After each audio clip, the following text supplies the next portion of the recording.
Did you ever have a group of friends when you were younger that you knew deep down the friendships had probably run their course, but you couldn't let them go? I had a close group of friends in my early 20s that I spent basically every weekend and most weeknights with, and it was through them that I met my husband even. I reveled in our closeness, and it felt like something I had only dreamed of as this awkward teen who never quite felt like I fit in with any particular group. Somewhere around my 30th birthday, I felt myself drifting away from them.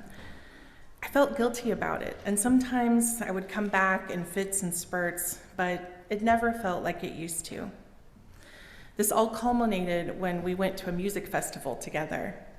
On the first night, I was reminded of the camaraderie of being together and the joy of having such close friends for so long, and I vowed to be a better and more attentive friend. Then on the second night, I had been at this hot music festival all day with these people, and I was reminded why we were growing apart. The night ended with me losing my temper and all of us walking to the car in awkward silence. I feel I should add that they are wonderful people and we are still friends, but it's not like it used to be.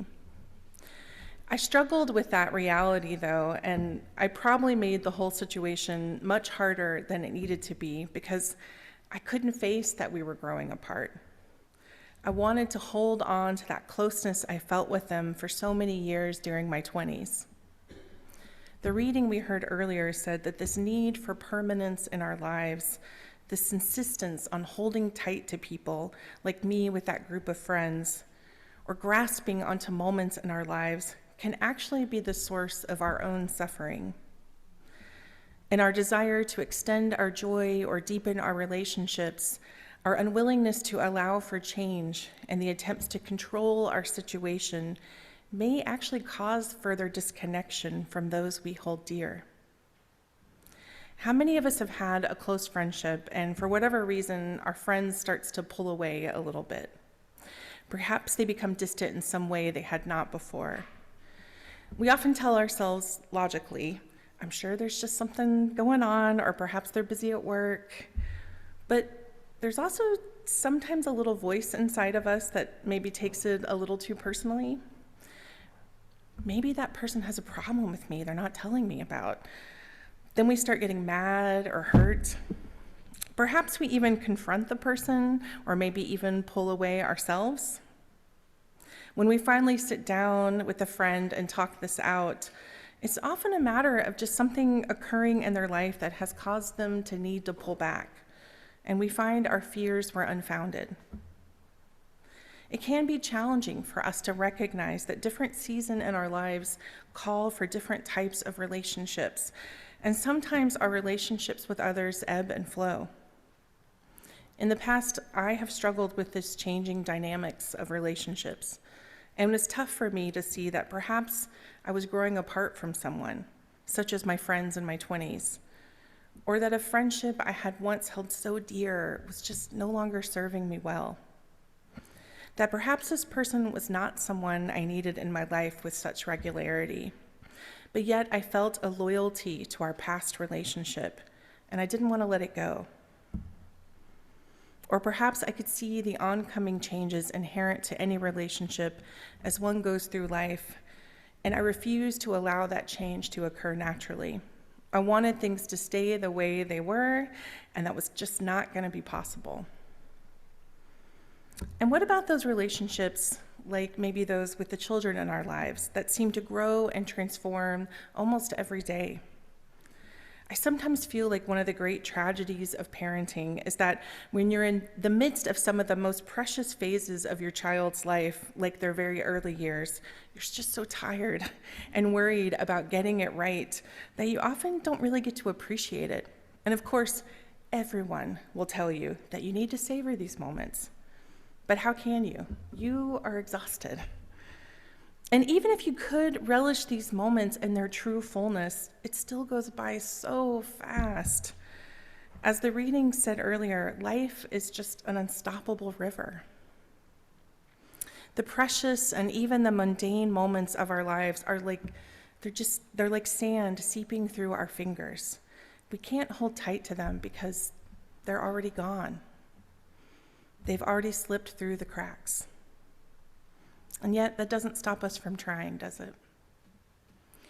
Renowned meditation teacher and one of the leaders of introducing Buddhist practice and psychology into the West, Jack Kornfield, quotes in his book, The Wise Heart, his favorite cartoon, which is of a Bedouin family on camels traveling through a vast desert landscape.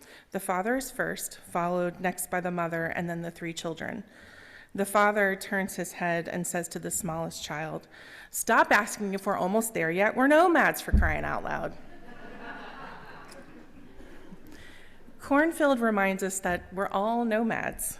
He says that though we may pretend our bodies will stay young, our children will not grow up, our marriages will not change, and our fortunes will stay secure, our lives are ever changing.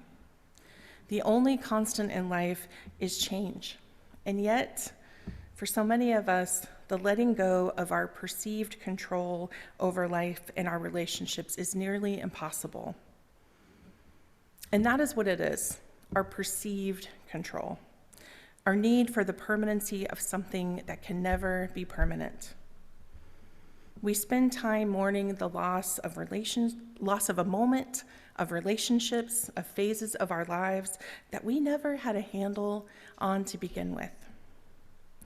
We think that if we refuse to see the changing nature of our lives, the river that is constantly rushing through it, then things will remain.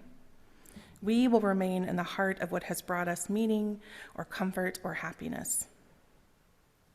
Nietzsche says to call a thing good not a day longer than it appears to us good, and above all, not a day earlier, that is the only way to keep pure joy. But how do we do this? How do we, as Nietzsche advises us, recognize that a thing is good for the time that it serves us and not a day longer? How do we let go of our propensity to want it to last? How do we circumvent our need to grasp on to something that is by the very nature of life ungraspable?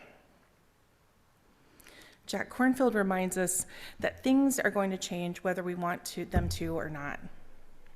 Our inclination to attach ourselves to things as they are, or pushing away things we don't like, will not stop things from changing, but will only lead to further suffering on our part. Indeed, the second noble truth of Buddhism tells us that when we grasp, we create suffering. When meditation master Ajahn Chah would notice a student having difficulty, he would ask in a bemused voice, "Hey, are you suffering?" If the person said no, he would laugh and say, "Well, good." If they answered yes, he would smile and say, "Must be holding on too tight." Kornfield adds, suffering is like rope burn. We need to let go. The Buddha told his followers that we may think of ourselves as permanent, but we are not. Or we may think of ourselves as settled, but we are not. We may think of ourselves as lasting forever, but we will not. It is through facing our pain and suffering, acknowledging the changes in our lives and the impermanency of our situation that we can grow and learn to let go. But how do we do that? How do we see the sand seeping through our fingers for what it is rather than what we want to make of it? Kornfield advises us that grasping and clinging to things arises from a delusion of scarcity, our inability to sense our wholeness and life's abundance. Tibetan Lama Kalu Rinpoche says, "You live in illusion and the appearance of things. There is a reality, but you do not know this." Basically, when we do not accept reality as it is, we're living in delusion. So much of our own suffering is caused by our inability to see the changes occurring all around us, because we want to hold on to this ephemeral moment, perhaps understandably because it brings us joy or comfort, or because the future is just full of unknowns. We live in denial, and we therefore cause ourselves more suffering. When I think of many of the greatest moments of suffering in my life that were caused by me and not some outside force, such as death or some other misfortune, it was because I was unwilling to see my life for what it really is. I wanted an important relationship to remain the same, and I had difficulty imagining it changing the way it likely needed to. Buddhist psychology guides us to look to how grasping operates. The more we grasp, the more we experience suffering. If we try to possess and control the people around us, we will suffer. If we struggle to control our body and feelings, it is the same. Kornfield reminds us that letting go of the causes of our suffering is a process, and that sometimes it is less about getting rid of the experiences and more about simply letting it be softening into a state of allowing. And letting go takes time.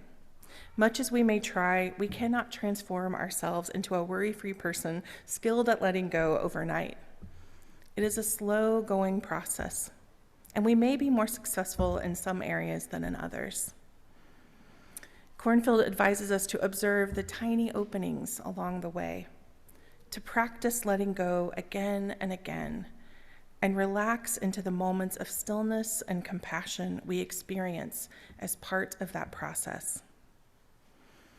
Most importantly, we need to have compassion for ourselves, to understand that this need to grasp onto the good moments in life has its purpose, while also recognizing when it no longer serves us.